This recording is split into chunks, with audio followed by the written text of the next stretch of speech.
Ladies and gentlemen, boys and girls, children of all ages, welcome to the World of Wrestling Podcast. Here today to discuss about WWE Clash in Italy 2026 review. I felt this show was fairly decent. Nice little Sunday afternoon pay-per-view wrestling going on, and I thought this was okay for 2.5 hours worth. Was it great? Not really. It was okay. I think the first 3 matches were entertaining. The last 2 were kind of like the downfall of the pay-per-view, honestly. But let's get into it. First match of the night, we had Cody Rhodes going up against Gunther for the WWE Championship. And Cody Rhodes ends up winning and retaining his WWE title. This ending came to an end in a very awkward manner, but the match itself was not bad. I'd say it's a 3.5 out of 5 stars, but the ending looked absolutely ridiculous. So I wasn't too much of a fan of the ending of the match. I think the way they made Gunther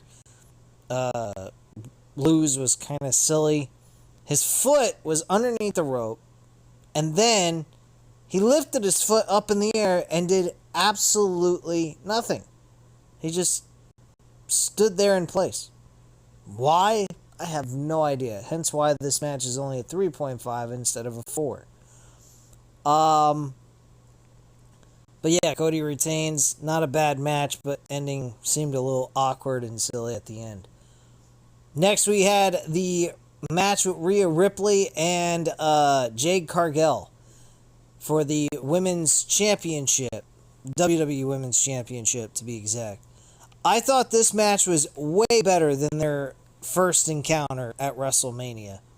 I think this match worked very well. It was entertaining. It was also very close. I thought maybe they were going to swap over to Jade Cargill when Michin and B-Fab got into the picture. Charlotte Flair got involved as well. That changed things, and that made things a little bit different. So at that point, we kind of knew where this was going, and we knew that Rhea Ripley was going to retain her championship, which she did. Good match, though. I give it a 4 out of 5 stars, honestly. Surprisingly, with a Jade Cargill in the match, a bit surprising. You'd think I lost my mind. Next, we had Brock Lesnar and Oba Femi, which was the match of the night. Oba Femi ended up losing this match to Brock Lesnar. This match was better than their WrestleMania encounter. Even though Oba Femi won the match, or, he lost the match, he actually had a really good performance here. They did imply the Kimura lock. I was kind of hoping they were going to have him break Oba Femi's arm to excel the story that I was trying to say they should do for an I Quit match at SummerSlam.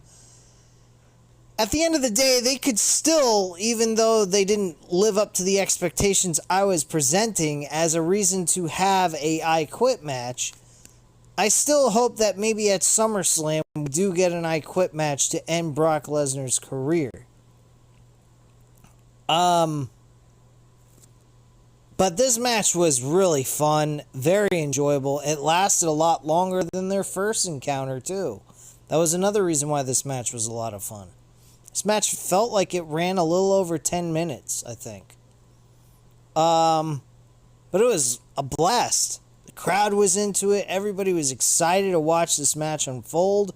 And it was a classic, I think. I think it was a really good match. So I give them a lot of credit. Let's see here. We then had Sol Ruca and Becky Lynch going one-on-one over the Women's IC Championship. And oh yeah, the Brock and Oba Femi was a 4 out of 5 stars. The Sol Ruka and Becky Lynch for the IC Women's Championship. This was kind of like the downturn of the pay-per-view. I didn't think the match was bad performance-wise. It felt like it had no soul. Like, basically, Sol Ruka stole the soul out of the match. Honestly, the way the match ended, it felt kind of flat to me. The performance wasn't bad. I'm going to give it a 3 out of 5 stars, but I honestly felt like this match really didn't have the potential it needed, nor did I like the fact that Sol Ruka won, because clearly Sol Ruka has not done nothing on this main roster run that has any reason to be a right to win the championship. I honestly think that this was a terrible move. They could have built this up over time, had Sol Ruka lose, and then have her on a winning streak, build her back up, and get her back into the IC title scene to eventually face Becky Lynch for that championship, and then win it at SummerSlam. This feels like a Lyra Valkyria Becky Lynch rehash all over again from last year. That's what this feels like. I'm not too keen on this move. I think this is really a shit move. And I don't feel like this is the right, way to go, honestly. But it is what it is. So I'll give it a 3 out of 5 stars, though I didn't think the performance was terrible. But the ending felt kind of flat, honestly. Then we had the main event with the World Heavyweight Championship with Roman and Jacob Fatu. Roman and Jacob Fatu's match was very dull. Was it terrible? Not really. It had a little bit of excitement. There was a little bit of story being told, like Roman trying to explain that he is a guy that will win matches now on his own. He don't need anybody. He just wants his cousins with him because he loves them and he wants them to be part of the ride. That's it. He doesn't want them to interfere in his matches anymore. He's here to win clean by himself. And that's what he did here. Unfortunately, the match was on no disqualification, so anything could have happened during this match. You can use any kind of weapon, turnbuckle, whatever you want. Which he utilized almost every corner but one where a table was placed. So he ends up winning the match. There was nothing to this match. It was very predictable, very safe. They could have went with Jacob Fatu. Really, they could have. And I've been saying this from the get-go. Jacob Fatu should have won the World Championship. And if not, then why didn't they just move him back over to SmackDown and move past this? Why did we have to do a long, drawn-out, 2-part story where now Jacob Fatu is Roman Reigns' bitch? Like, we're gonna domesticate fucking Jacob Fatu now? From a monster of a beast to a neutered dog? Like, I'm not too keen on that move. But that's pretty much what we got here at the end. We also had Solo Sikoa at ringside. Well, not really at ringside, but he was in the corner of the barricade staring on at Jacob Fatu, and he was looking at Roman Reigns. And Roman Reigns looked at the Usos and said, "This motherfucker's next." Like, he wants him next. Like, he wants to kick his ass.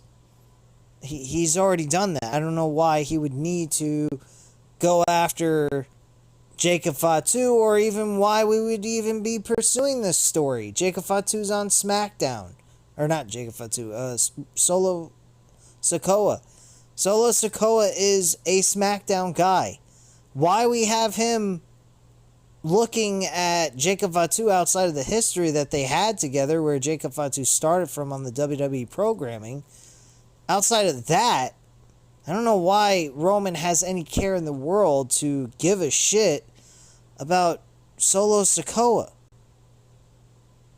So, to me, it makes absolutely no sense.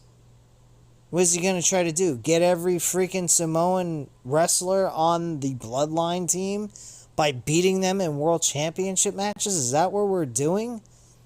He's the collector of Samoans? Is that what Roman is now? Besides the tribal chief, he's the Samoan collector. I'm going to beat every Samoan that's in the WWE while I defend my title and dominate them while they have to give in and bow down to the tribal chief. Acknowledge me. I am the tribal chief. I run the show. Like, what the fuck is this? I give the match a 3.5 out of 5 stars. It was a main event nonetheless. It was a decent world championship. Very predictable and very safe though. But there was potential of having some really good shit happen here, and they just left it. They left it on the table. I felt like there could have been something that could have been very surprising happen, like the Usos turning on Roman, and we're not getting any of that. We're really not. And I could have imagined, the Usos being with Jacob Fatu, and Jacob Fatu not being a tribal chief, but like how he was in Major League Wrestling. He was a fucking beast. He ran Contra. They were like basically a destructive faction in MLW. He held the title for like years. I mean, I'm not saying he should hold the title for years like Roman Reigns did. I don't think we should get that, but maybe once every 30 years or some shit. For very long periods of time, we shouldn't get a guy holding the title for a long time like that. But this was not something I was too keen towards. This was just way too predictable, too safe, and it didn't hit for me. It felt very flat. But I'm going to give it a 3.5 out of 5 stars. But honestly, it had the potential to be a lot more than that. I'm not saying the wrestling was bad in any way, but it was too damn predictable. That's the issue with it. So, that's my thoughts, guys. I thought this show was okay. It wasn't great. But it wasn't bad either. It wasn't a bad PLE. I mean, does it even touch a fucking Double or Nothing pay-per-view? Revolution? AEW this year in major events, like pay-per-view / PLEs, AEW has them beat by a country mile. Like, they are fucking terrible, WWE.